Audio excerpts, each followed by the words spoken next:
মনে হচ্ছে ইন্ডিয়ার প্রতিপক্ষ হিসাবে কোনটা একটু ইজি কম্পিটিটর হতে পারে সেই সাইড?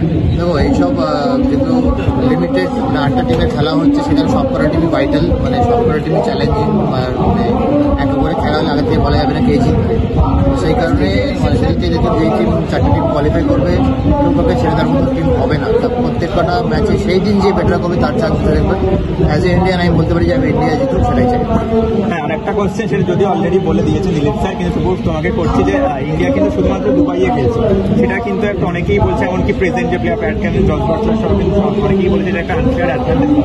তো তোমার মধ্যে কি এটা কোনো একটা আনফেয়ার অ্যাডভান্টেজ যে নো ট্রাভেল জেট?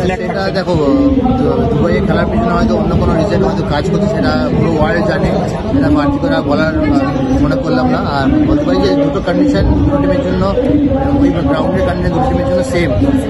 কেউ আগে বোলিং করবে, কেউ আগে ব্যাটিং করবে, সেটা সেমি থামি অলরেডি স্যার বলে ফেলেছে। এখন ওই দিন যদি যে ব্যাটার করছে কার বোলিং স্ট্রেংথ ভালো না ব্যাটিং স্ট্রেংথ ভালো, সেটাই কাজ করবে। আর কতটা আশাবাদী তুমি ইন্ডিয়া চ্যাম্পিয়ন্স ট্রফি জেতে? অলরেডি সেমিফাইনাল কোয়ালিফাই করেছে, এখন একটা ম্যাচের হ্যান্ডেল বাকি যে নকআউট বা ট্রফি দেওয়ার জন্য।